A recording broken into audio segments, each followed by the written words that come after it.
In a show where even the good guys aren't that good, you can only imagine how evil the villains have to be. Or in a world of moral ambiguity, do some of them actually have more wholesome motivation than our quote-unquote heroes? Hi, I'm Caleb from Wicked Binge, and today we'll be ranking Archer villains from bad to evil.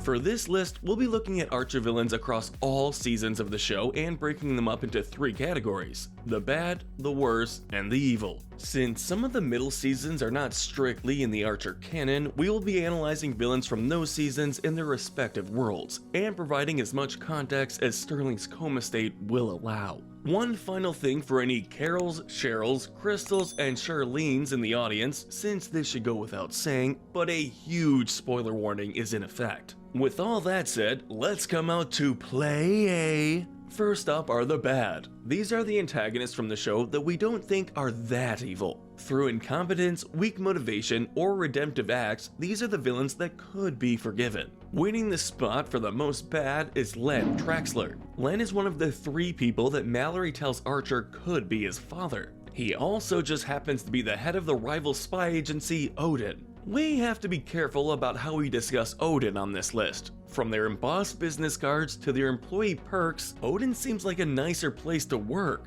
And aside from attempting to steal business, it seems like ISIS is the one responsible for all the shady dealings. If we talk about Len too much, we might have to end up putting Mallory on this list instead. After him, we have Crenshaw or Kremensky. You might remember him from the pilot episode. Unlike a lot of the villains we've chosen for this list, he was pretty much a one-off character. Perhaps it was his creepy nature or just the fact that he was the show's first antagonist, but he made an impression with us despite not being around for long. The fact that he was a mole having infiltrated ISIS headquarters during a fake mole investigation, well, that was just the perfect bit of espionage to set the stage for all the madness that was yet to come. Though we found him iconic enough to make the list, we didn't find him particularly evil. Because of his short run on the show, he wasn't fleshed out as much as some of his peers on this list, but the fact he was working for the KGB makes him a good candidate to be, at least, bad. Following him is Mr. Rompers. No, he's not getting preferential treatment just because Cheryl is in love with him. The fact of the matter is that while Mr. Rompers and his clown crew may look intimidating and wield big guns, they're just not that bad,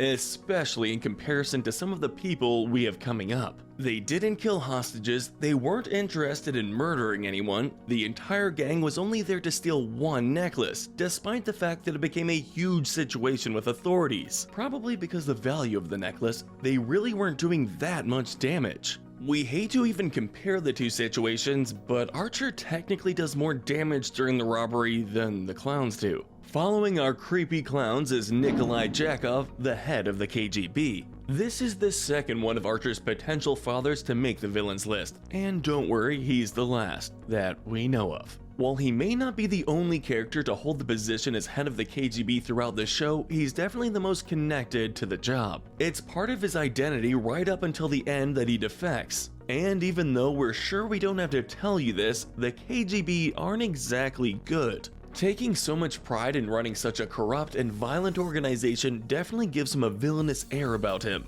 Geez, that's something we could also say about his on-again, off-again partner, Mallory. The more we think about it, the more we think she really should be on this list, but we digress. Back to the character at hand. Nikolai has more screen time than any villain in this tier. His organization makes him an antagonist on its own, but he has other faults as well. Specifically, he's part of the corruption problem. Not only does he carry on an affair with Mallory, a foreign intelligence agent, he also uses KGB men and equipment to keep tabs on her. Guess who he was? It's unprofessional, yes, but it's also a huge violation of her trust. That's somewhat of a theme in their relationship. This is all before we mention the arc where he abducts Archer. After believing that Sterling is a son Mallory has been keeping from him well into adulthood, he grows attached to the idea. When he finds out there's only a 1 in 3 chance that he's actually the father, he decides to abduct Sterling, get a DNA test, and kill him as revenge should they not be biologically related. Still, he does end up having a heart-to-heart with Archer and actually making up for some of what he did. He was killed before the completion of his redemption arc, but as we already mentioned, he had defected and was planning on helping out the US intelligence bases rather than continuing to work with the KGB under insane new leadership. Next up is Captain Murphy. Isolation can do some strange things to us humans. Even Lana Kane, who's been sent down to make sure he can't detonate the missiles he's been threatening, has to feel sorry for Captain Murphy. She asks how long he's been down there, and the answer probably should have been too long. I've lost my mind. So in that regard, he already has some of our sympathy. But he also has a good motive for, well, threatening to kill everybody. Captain Murphy, whose underwater lab has forced him to work in close proximity to aquatic creatures, wants their mistreatment to stop. The environmental impact of his demands would have been a huge win for the planet if he hadn't been accidentally thwarted by Sterling's lack of interest in gun safety. While his demands were extreme and his threats would have caused mass casualties, we understand what pushed him over the edge of sanity. It can be infuriating how little people in power care about environmental issues, and you know they're never going to have to see the consequences of their actions up close and personal, like someone who works in a sea lab. Rounding out the tier is someone much worse, Glenda McMillan Price. She was featured in the 10th season of Archer, also known as Archer 1999. This means that she was from a parallel science fiction-based Archer universe. But even in a world where Pam is an alien and Mallory is sometimes a hologram, we think cannibalism is still probably frowned upon, as is convincing your crew to kill themselves so that you can have fresh meat. This is what makes Glenda McMillan Price a villain, and under normal circumstances, we'd probably put her a lot closer to the evil category. What gives us pause is that before she was a crazed cannibal stranded inside the belly of a space beast, she was a famous and beloved humanitarian. That's more than we can say for most of the villains on this show. Actually, it's more than we can say for most of the characters on this show, period. It doesn't excuse her actions, of course, but it does give her a redeemable side. Plus, we don't think she's entirely to blame for her terrible actions. She resorted to cannibalism way before she needed to, but we're pretty sure space madness is a real thing.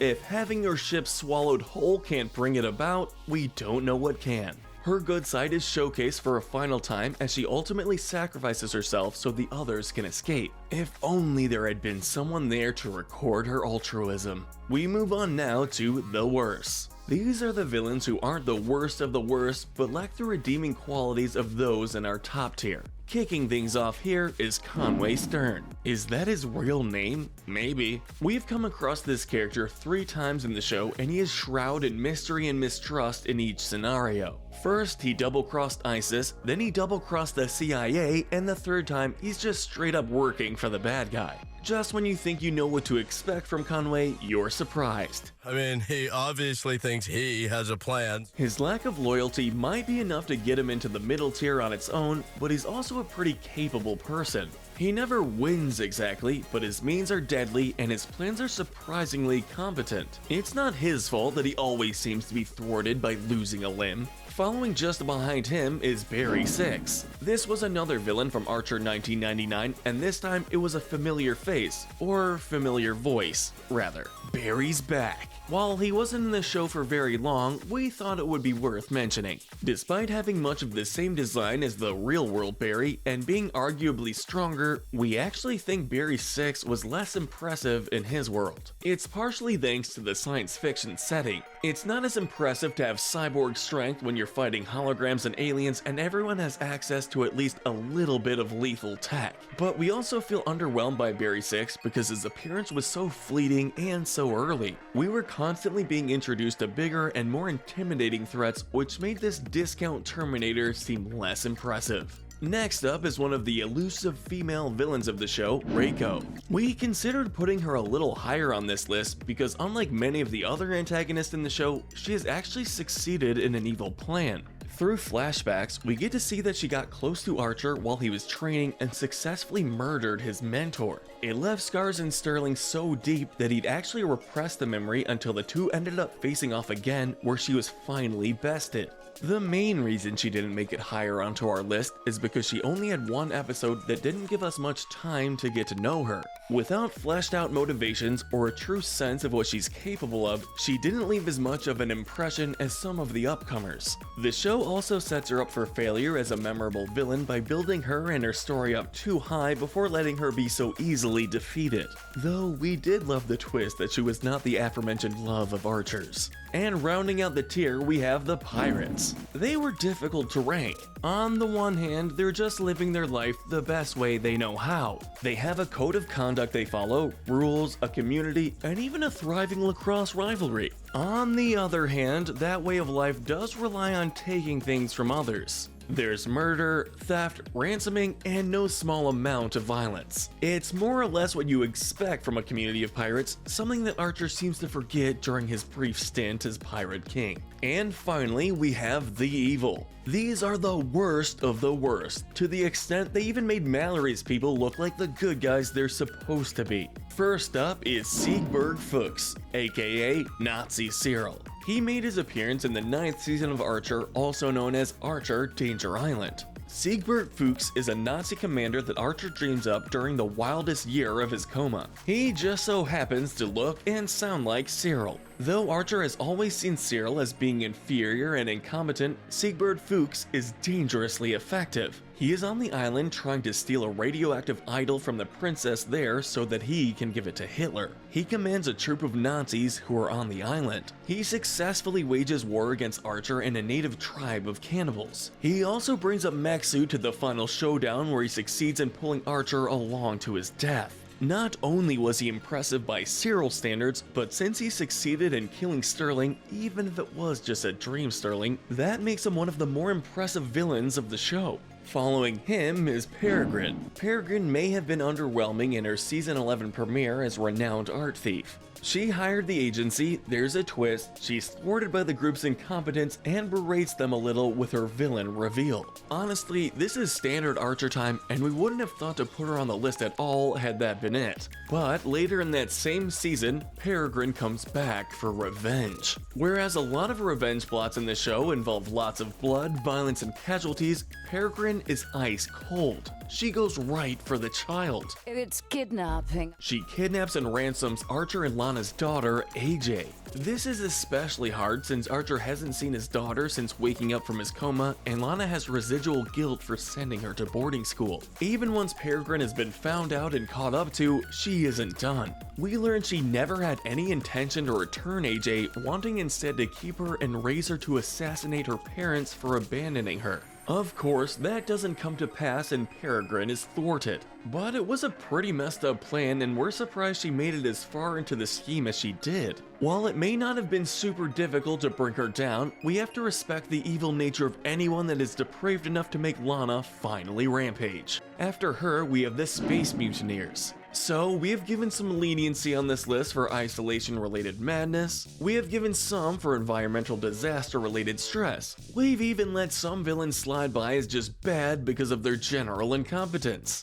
Since Season 3's Space Mutineers check all those boxes, you might be surprised to see them still in the evil section. Despite the fact that they've been going crazy on a space station and were led to drastic actions over fear of the dwindling resources on Earth, their plan to fix it was so heinous that we don't even care if it failed. They're evil for planning it. They hired ISIS not to come deal with the mutiny as they had originally claimed, but to essentially be slaves in their new Mars colony. They chose Lana for the mission because she would be the best breeding stock and wanted to make her the new mother of Mars. Their plan for everyone else was just to use them as forced labor while they built their colony. Obviously, this doesn't work. The mutineers weren't even the biggest threat of that arc if we're being honest. But we just couldn't give a pass to this kind of behavior because if their plan had worked, it would have been horrific. Taking the bronze medal of evil is Franny Delaney.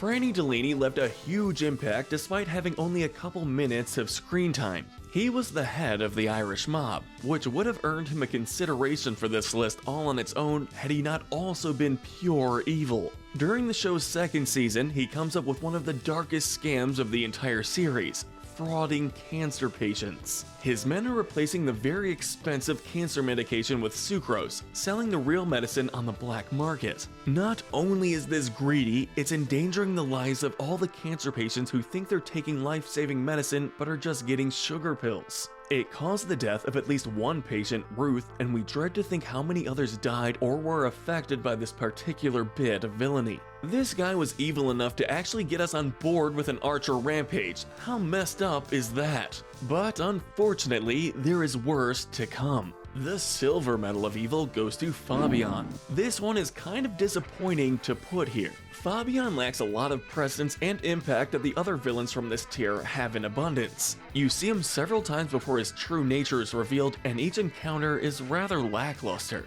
Don't get us wrong, we like the concept of Fabian. He is the head of the IIA, which is the new rival for Mallory's agency in Season 12. He is buying up smaller spy agencies, poaching agents, and essentially becoming the spy equivalent of an evil corporation under capitalist America. On paper, he's a great villain. In practice, we felt a lot of the conflict he added to the show was overshadowed by the more poignant themes of Archer coming to grips with himself as a person. Sterling's competitive edge and paranoia might have been a more interesting finale antagonist, and it was an idea that they played with. At the end of the season, Fabian tries to recruit Archer, and they have a bit of a dialogue about Archer not wanting to team up with the bad guys. Fabian laughs at the idea that he's the bad guy, and it gives Sterling a moment of reflection. It was a mature, nuanced moment for the show that was undermined when Fabian follows it up by laying out his evil plan. While it may have disappointed some audiences, it was more than enough to earn Fabian a high spot on this list. Because taking over the world with a spy agency conglomerate, that's pretty evil, and Fabian is good at it. He gets awfully close, and if it weren't for Sterling, he would have succeeded. While we're at it, let's take just a moment to analyze his personality.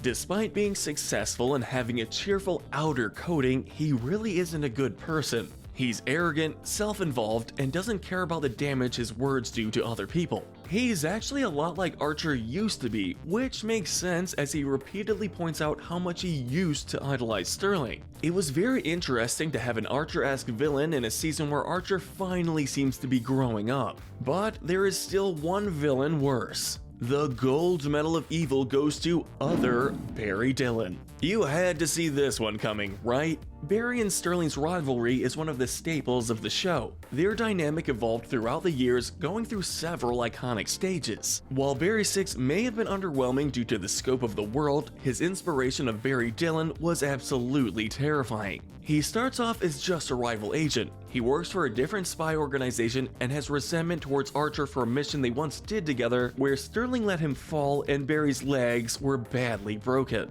The mistrust and bitterness continues to grow over his next several appearances. Archer sleeps with his fiancée, pushing Barry to try and execute a hit on him. When that doesn't work, the two are thrust together, and once again, Sterling allows him to fall. This time, Barry loses more than just some leg function. Luckily for him, unluckily for Sterling, the KGB brings him back as a cyborg. His quirky habit of talking to himself evolves into a full evil alter ego, Other Barry, who is intent on making Archer suffer as he suffered. This leads to space fights, Terminator fights, army of cyborg fights, and honestly, just a lot of the most iconic moments from the show. In Season 11, we learn that there is a distinction between Barry and Other Barry. Barry has worked to improve himself and get a hold of his murderous tendencies after being reunited with his mother, and that's one of the reasons why we differentiated that Other Barry is the one to take the gold medal of evil. He also, sadly, prevails over regular Barry to make a return in Season 12 where he is just as angry and unstoppable as ever. That's been it, our list of Archer villains from bad to evil. Who do you think was the worst villain? Let us know in the comments down below, as well as what other videos you'd like to see us cover. While you're down there, don't forget to leave a like and subscribe, and always, stay wicked.